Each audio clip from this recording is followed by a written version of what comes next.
Hello, everyone. Welcome back to the show. Today's topic is going to be juicy, a little blunt, but I promise you, if you take the message and apply it to your life, it is going to be transformational.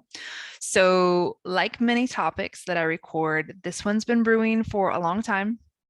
I rarely get on to record podcasts anymore, but when I do, it's always when I have something really important to share. So, today, I want to talk about the way we self sabotage with our dreams. Now, at first glance, you're going to be like, what? Like, I thought we're supposed to dream and set goals, and that's how you manifest, and that's how a change happens, and all of this.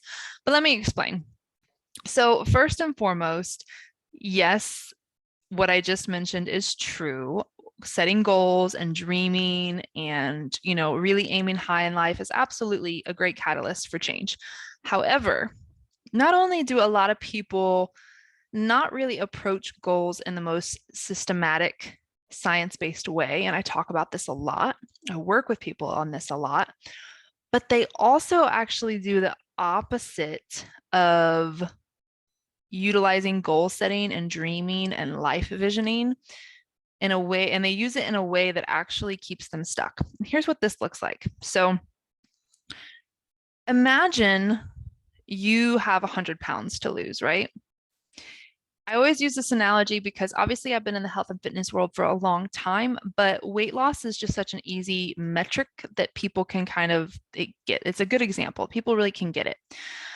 So you've got 100 pounds that you'd like to lose, and you've tried a lot of different diet protocols. You've tried a lot of different exercise protocols, or maybe you haven't tried much at all. Maybe you stay stuck in your head because it's 100 pounds and you don't have the ability to go on a crazy show like The Biggest Loser or whatever. And so you just kind of stay stuck. But then you start getting into the dreaming part and you're like, you know what? I can do this. You get motivated. You listen to a podcast, you follow some accounts, and you're like, yeah, I deserve this. Like, I deserve this. I can do this. I'm capable. And you start the process. And a week later, the process stops, right? And then you start trying to figure out why the process didn't work. You're like really analyzing and evaluating, and it's like, oh, I was too busy, or the kids got sick, or I couldn't make it to the gym. And you start coming up with all of these reasons or explanations in your mind as to why your goal was not reached, why what you had intended to do did not happen, right? Sometimes they're excuses, sometimes they're reasons. Of course, typically it's a little of both. Um, but what our minds come up with is this explanation for, okay, here's the goal, here's the challenge, here's how I didn't reach the goal. And so here, and then you come up with a new solution, right? And the reason that this trips people up and sabotages people so much is because once they've experienced this process once and they come up with the reason that they didn't reach their goal, which the point to all of this is that the reason they come up with in their head isn't generally the reason. For example, I didn't make it to the gym. Why? Because the kids needed a lot of time and attention. Was that really what actually stopped you? Or did you allow that to be an excuse? Was it a really low hanging fruit for you to be like, well, I plan on going to the gym, but my kids need me, so I just won't. And women do this a lot because we will always grab that low hanging fruit of, I've got to help somebody else. Family first. Like, how dare I put myself first when somebody else needs me? So you come up with this reason. I've got too much to do with the kids. And that's my reason. And so guess what? Well, your kids are 14 and 16, for example. And you tell yourself, you know what? When my kids graduate high school and they move out to college, that's when I'm going to have all the time in the world to get myself back. That's when I can exercise. That's when I can prep my food. I'll hire a trainer. And you come up with this like fantasy version of your life, right? It's like no kids to take care of. I'll have all this extra time and all this extra money, and it'll be like the reclaiming of myself, and I'll feel amazing. And it's this like fantasy version of when and how you're going to get to your goals. It's just 2 years away because you can't make your kids age any faster, right? The problem with this is obviously it's rarely the story that we come up with in our heads. It's rarely the thing that we think is stopping us that is actually stopping us. And when we tell ourselves that it's this certain thing, then we come up with all of these insane alternate realities that are going to be the solution. And guess what? They're so far out of reach. With the example with the kids, yeah, they're going to age, but it's so far off in the future that you don't have to think about it anymore. And guess what? You're off the hook. You've got a plan. It's 2 years down the road. We don't have to worry about anything now. And guess what? Your subconscious really, really loves this tactic because the pressure's off, man. It's like 2 years. We'll circle back to this. But the problem is we rarely circle back to this because it wasn't the problem in the first place. The problem was maybe our fear of failure, our intimidation, or our nervousness in the gym, our sexual trauma that makes us scared to look a certain way because we don't want certain attention, our jealousy of our spouse because every time we kind of do something for ourselves, they get a little insecure. There could be a million different reasons that actually stopped you from getting to the gym in the first place, but it's not that your kids needed you that desperately bad that you couldn't do a workout. And even if they needed you at home, you could have done a workout at home. There's so many ways when we are based in a solution mindset that these things don't become life-altering obstacles. They're just, okay, so my kids did need me at home, so I need to be accessible. Okay, cool. Well, can we all go for a walk around the block? Can we maybe toss the football around? Because burning calories is burning calories. There's a totally different mindset of looking at the problem and accepting it versus looking at the solution. I call it being a solutionary. I didn't make that term up, but I use it a lot because it's so powerful to think of yourself as a solutionary. Problem. Ooh, I'm a solutionary. I'm going to find the solution to this. You go and you find the solution, and then guess what? The goal is the next step. It naturally progresses from there because even if you hit 5 obstacles, obstacle, solution, obstacle, solution, and you just keep going on with that. You don't have a perceived obstacle, something again our subconscious mind latches onto as a problem that's not really a problem, and then come up with this alternate reality theory version of, well, that sucks. I can't do anything about it. So I guess I'll have to wait until my kids move out because otherwise I'm too busy. So hopefully you're getting the idea, like the gist of what this looks like in that example. Now, what I want to challenge you to do is look at ways that maybe this has shown up in your life in a completely different way. So maybe you want to start a whole new career, and that's really scary and intimidating to you. So rather than really getting clear on what you want to do in life and what a true action step is for that and what skill set you would need to acquire for that, you constantly spend all your time searching for condos in California because California would be fun and you wanted to move to California when you were a teenager and that would be cool. But in reality, you're never actually going to move to California for a million different reasons. Maybe financially, that would turn you upside down. Maybe it's moving away from family. Maybe there's a lot of different barriers. But your mind will tell you that this new version of you that has a new career also lives in a new city, and that new city is across the United States. And if you could just go to that little fantasy version of your life for a minute, you'll stay so distracted in that you'll never have to actually take the next step in the here and now in your real reality to decide what you even want to do. Is it you're going to go pursue your next degree? Is it you're going to change career paths completely? Is it that you're going to become self-employed? Is it that you want to be a freelancer? Is it that you want to go travel in a van for a year and sell your house and take all that money and do that? Whatever it is, you don't actually have to face off with that really uncomfortable feeling, typically in the gut, the pit of your stomach, if you're playing in Fantasyland. Because Fantasyland, you don't actually ever have to take any steps, right? You just get to, it's like watching a movie and checking out of your own life, and you're using these people on the screen to like live vicarious. vicariously through. You're using them as a surrogate basically for your own life. Fantasy, fantasy, fantasy.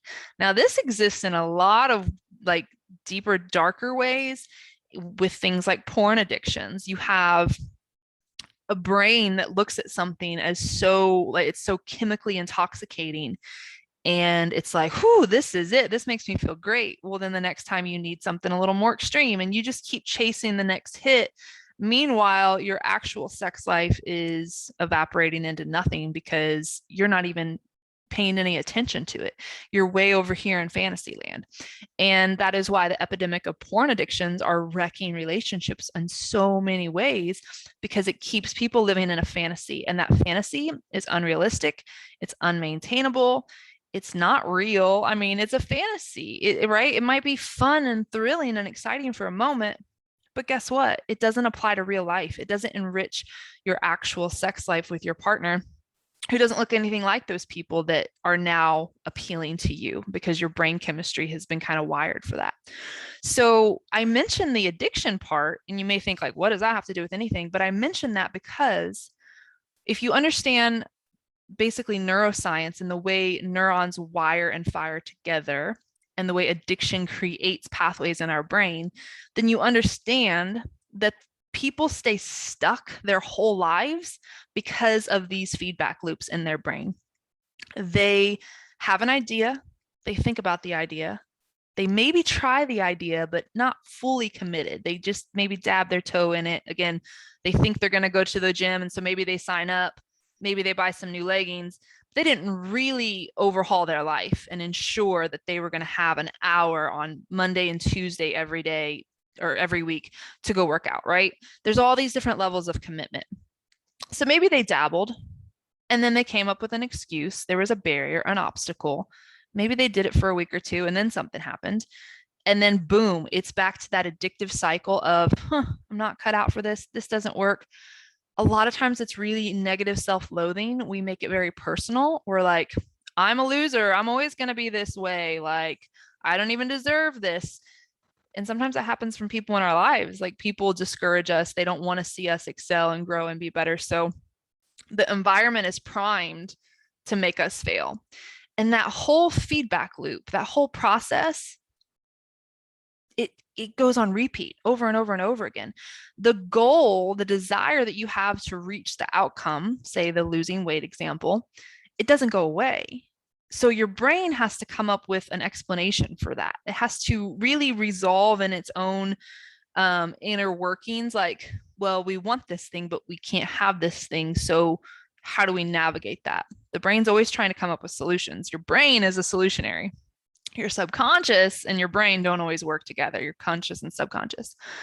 So, of course, the brain, to deal with the pain of that and to have an explanation, a logical explanation, is going to tell you, well, it's because the kids are home and you're a great mom and you prioritize your family. And guess what? It's just not going to happen for you, sister. So wait 2 years, they'll move out and you'll be great. Well, say that was the case. Say your kids just needed a lot. They were in basketball and baseball and karate and all these different things, and it was a really stressful time. And you came to the conclusion that pursuing your own health and fitness goals was just not going to happen right now, right? 2 years later rolls around. Both kids graduated. They're off to college, right? Guess what? For years and years and years, probably preceding the 2 years that this whole idea came to your mind, where you're like, I'll do this when my kids are gone.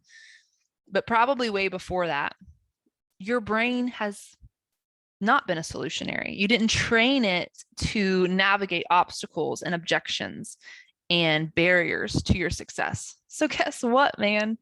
You conditioned it like a muscle to find the problem. Find the problem, abandon ship, check out. We don't have to worry about it. So what do you think is going to happen? You're going to find another excuse, another barrier. You're going to come up with something. Your brain is going to come up with something, and it's going to stop you again and again and again. Because when you actually have to sit there and face off with, now I've got to actually change. Now I'm here. This was the point I was waiting to get to, and now I'm here. And now I've got to actually do the work. and this is really uncomfortable, and I don't know what to do. And now I have all the fear, doubt, guilt, shame, anxiety. Again, I'm worried about what my husband's going to think. What if my friends don't like me anymore because I don't want to eat pizza with them every weekend? All of those things that were barriers and the real reason that was stopping you, whew, they come flooding up, and no amount of willpower is going to help you. And that's why people, a lot of times when they come to work with me, they've spent years, decades on crash diets and yo-yo diets and this program, on track, off track. Well, I was really in shape and then this happened, and I did this for 6 months and it was great, but then I gained 40 pounds. And they may do things for a short amount of time, generally maybe 60 days max. Generally it's more in that 30-day, because there's actually neurocycles in your brain where if you maintain a 60-day cycle of something in a strategic way, it does rewire your brain. But most people never get there. They barely get past that first month because their willpower, it starts as this huge chunk, but we only have so much mental capacity. Like, we only have so many mental resources.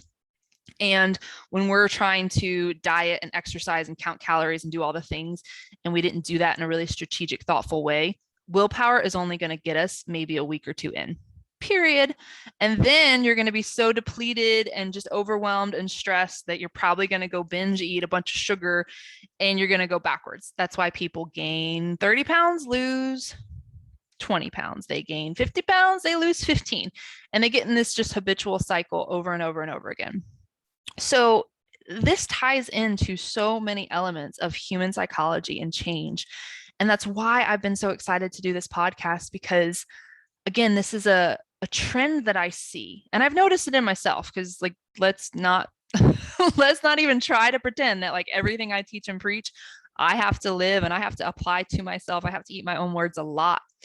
So one thing that I've found myself doing, I'll give you a really good example.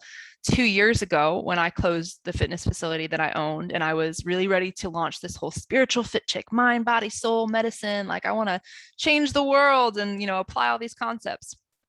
Well, guess what? I had a lot of self-doubt about that, because I had spent 8 years building this brick and mortar community where everyone knew me and liked me and respected me, and I had a reputation, and people drove from hours away to come and see me, and I was like really, really, really good at what I did. But I was kind of like in the spiritual closet a little bit. Like, I never really talked about publicly the spiritual side of myself, because it didn't really apply to my profession, right? Until I decided that it was going to. So I have this whole dynamic of, okay, I'm starting this whole new identity. I'm coming out of the spiritual closet. Spiritual fit chick is my new thing. And I'm going to talk about all these incredible healing tools and modalities and theories and approaches to balancing your brain and body, because fitness and nutrition alone never did it for me. And guess what? That was terrifying for me. It was so scary.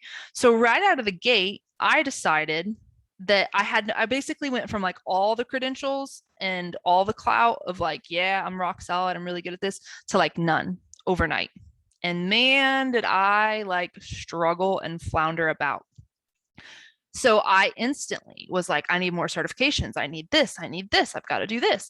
And I eventually ended up enrolling in a PhD program for holistic medicine, because I was so unsure of myself and my tools and my credentials and my background that I was convinced that if I could just get a PhD, people would take me seriously. Then I could help people. Let's start all over from scratch. Never mind that I already had 50 certifications, that I had already been studying mind, body medicine, spirituality in a actual academic setting, nutrition, fitness, massage therapy, Eastern A&P. I had everything that I needed already in droves.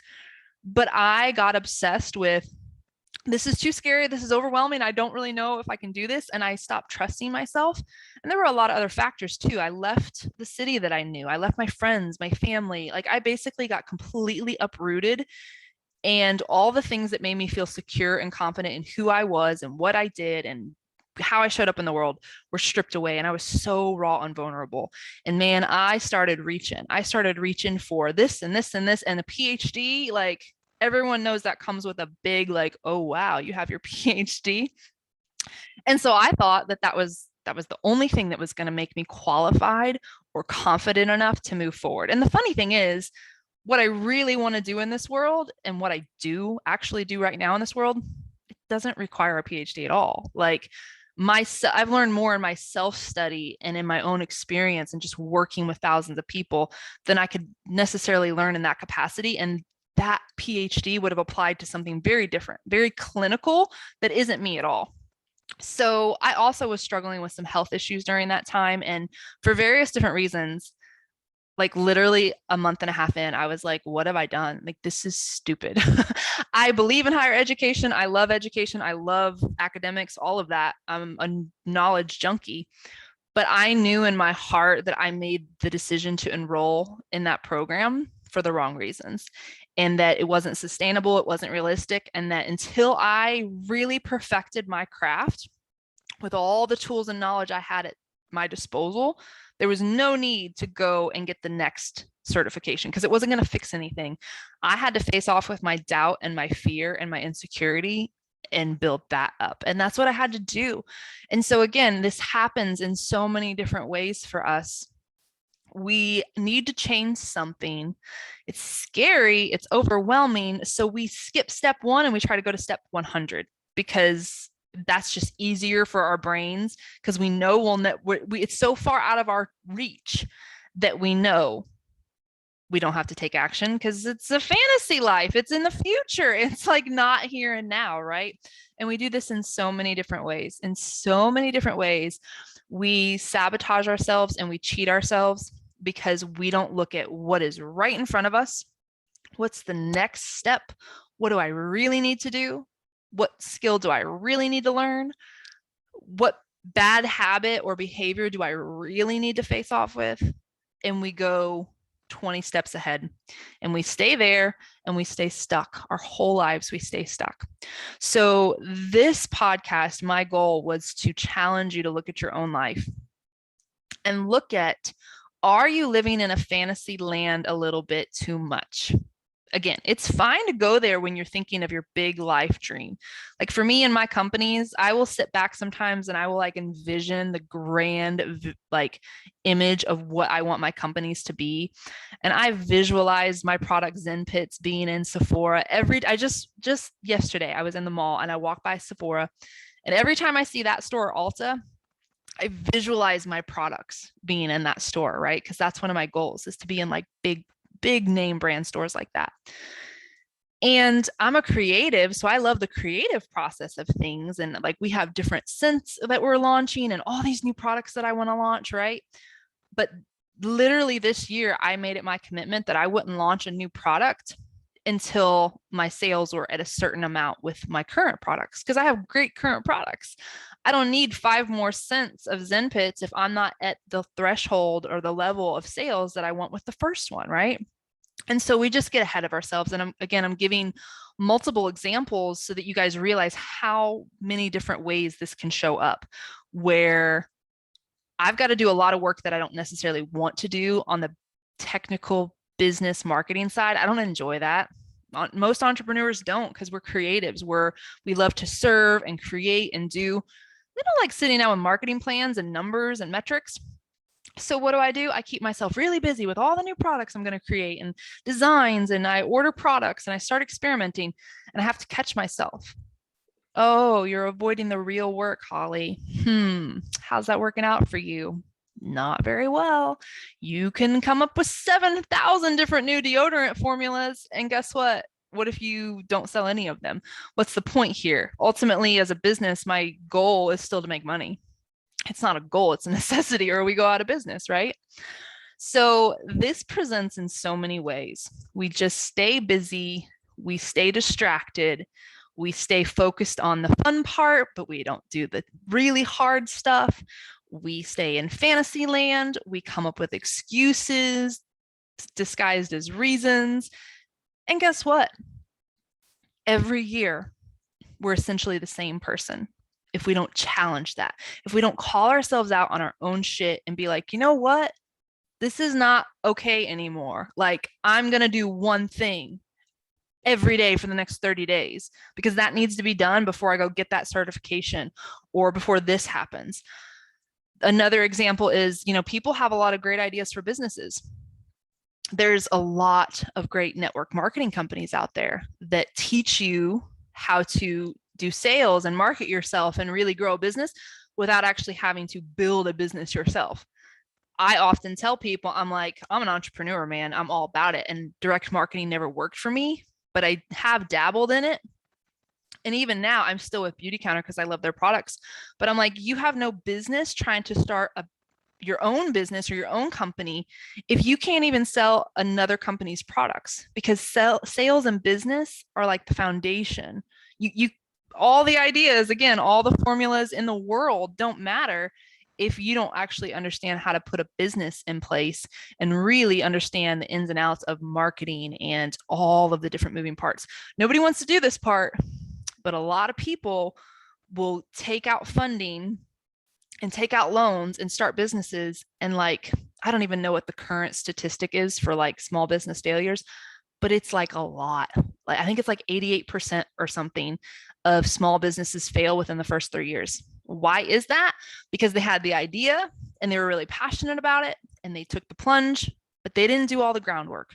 They weren't in it for the slow game. They didn't care to learn all those boring things. They just thought it was all going to work out. That's a really good example of this dynamic as well, because I think we've covered enough examples now. But again, ideas, the fun stuff, the fantasy, all of that, you can stay stuck there and you can make big decisions there, like I did with my PhD. Oh, this PhD will be great. Everyone will love me and respect me, and I'll write a book. Well, guess what? My book's not done. The PhD isn't going to help me finish my book. Me showing up to my computer every day and turning my phone off is what's going to help me with my book.